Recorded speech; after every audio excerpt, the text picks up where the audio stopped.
Perkenalkan, kami dari Bina Nusantara Online Learning, jurusan akuntansi. Kami di sini bertujuan untuk mempresentasikan karya ilmiah kami kelompok 5 dalam mata kuliah Bahasa Indonesia. Dengan judul Perspektif Fraud Triangle terhadap pemasukan laporan keuangan PT Garuda Indonesia pada tahun 2018. Perkenalkan, nama saya Catherine. Saya Gustianesia Gentari. Saya Ayu Tania Pasa. Saya Mutiara Tarita Letedari. Kemudian untuk pendahuluannya boleh dilanjutkan dengan Anesia. Thank you, Catherine. Sebelum kita masuk ke inti permasalahan, kita akan bahas dulu latar belakang permasalahan tersebut.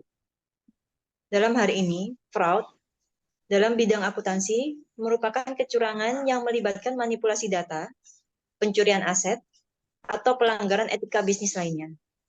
Dalam praktiknya, fraud adalah tindakan yang melanggar hukum dengan tujuan memperoleh keuntungan pribadi atau merugikan orang lain. Dalam lingkup keuangan, fraud terjadi ketika informasi keuangan sengaja dipalsukan untuk menipu pihak lain. Sedangkan fraud triangle adalah potensi kecurangan yang bisa terjadi kapan saja pada bisnis siapapun. Istilah ini biasa digunakan untuk menggambarkan 3 kondisi atau penyebab terjadi kecurangan pada laporan keuangan perusahaan. Teori ini akan mengungkap alasan terjadinya kecurangan dalam bisnis yang terjadi. PT Garuda Indonesia, yang kita kenal adalah Maskapai Penerbangan Nasional Indonesia, merupakan anggota SkyTeam satu-satunya di Indonesia. Garuda Indonesia juga merupakan perusahaan penerbangan komersil pertama di Indonesia yang dimiliki oleh pemerintah Indonesia. Pada tahun 2018, Kementerian Keuangan mengumumkan sanksi yang akan dijatuhkan pada akuntan publik Kastner, Sirumapea, dan KAP Tanubrata atas kesalahan audit laporan keuangan Garuda Indonesia tahun buku 2018. Laporan keuangan tahunan Garuda tersebut dinyatakan cacat setelah ditemukan fakta bahwa Garuda Indonesia mengakui pendapatan terkait kerjasama yang dilakukan dengan PT Mahata atas pembayaran yang akan diterima Garuda setelah penandatanganan perjanjian, sehingga hal tersebut berdampak pada laporan laba rugi Garuda. Tujuan penelitian ini kami lakukan untuk melihat fenomena fraud dari motivasi dengan frame fraud triangle. Metode penelitian yang kami lakukan yaitu metode kualitatif, di mana penelitian fokus pada eksplorasi, pemahaman makna, dan pengalaman orang-orang dalam konteks tertentu. Data kualitatif akan dikumpulkan dengan cara melalui observasi, website, fokus kelompok, analisis dokumen, atau metode lain yang menghasilkan teks atau gambar. Selanjutnya, hasil penelitian dan pembahasan. Pada tanggal 31 Oktober 2018, Manajemen Garuda dan PT Mahata Aeroteknologi atau disebut dengan Mahata mengadakan perjanjian kerjasama yang telah diamandemen, terakhir dengan Amandemen 2 tanggal 26 Desember 2018, mengenai penyediaan layanan konektivitas dalam penerbangan, hiburan dalam pesawat, dan manajemen konten yang mana perjanjian tersebut berlaku selama 15 tahun.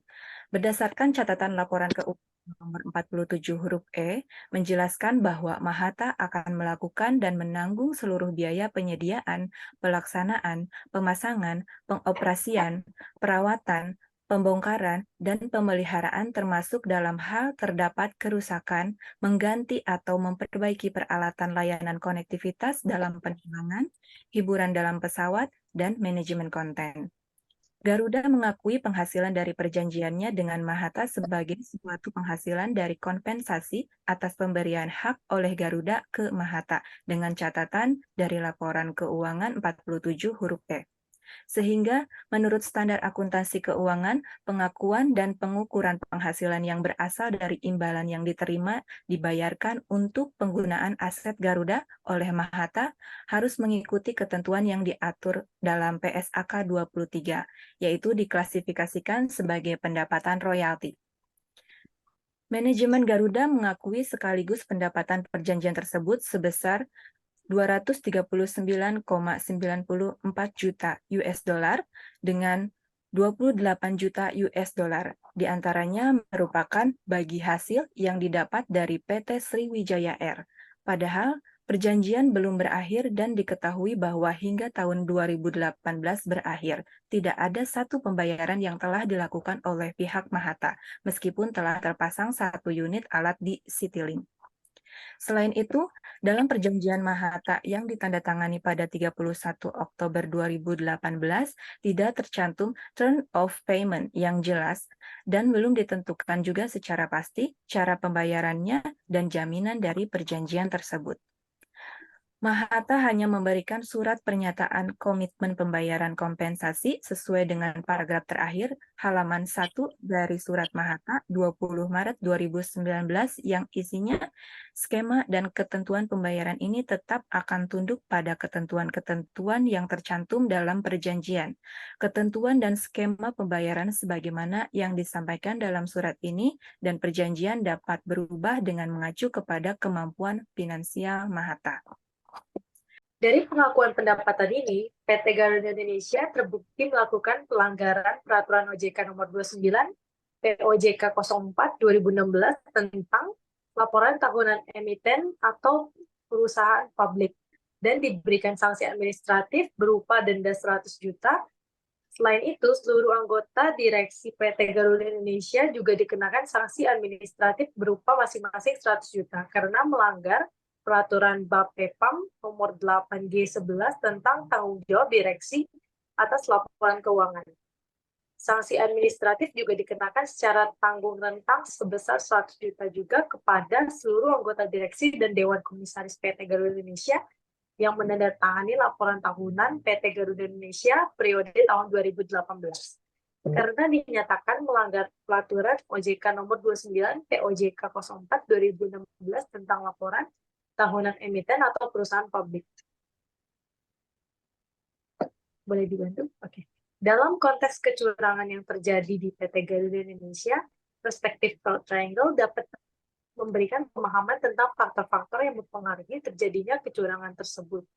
Ada 3 poin. Yang pertama ada tekanan atau pressure, yang kedua peluang atau opportunity, yang ketiga rasionalis atau rationalization. Faktor pertama yang mempengaruhi terjadinya kecurangan yaitu tekanan atau pressure.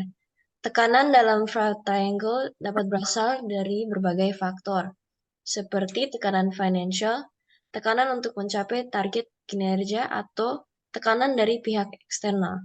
Dalam kasus PT Garuda Indonesia, tekanan finansial yang dihadapi oleh perusahaan, seperti penurunan pendapatan atau peningkatan utang, dapat menjadi faktor yang mendorong terjadinya kecurangan. Tekanan ini dapat memotivasi pihak perusahaan untuk melakukan pemalsuan laporan keuangan guna menutupi kondisi yang sebenarnya. Faktor kedua yang mempengaruhi kecurangan yaitu peluang atau opportunity.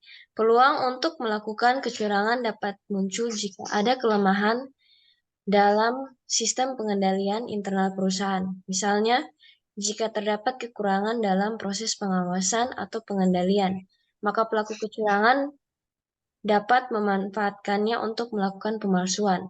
Dalam kasus PT Garuda Indonesia, mungkin terdapat kelemahan dalam sistem pengendalian internal yang memungkinkan terjadinya pemalsuan laporan keuangan.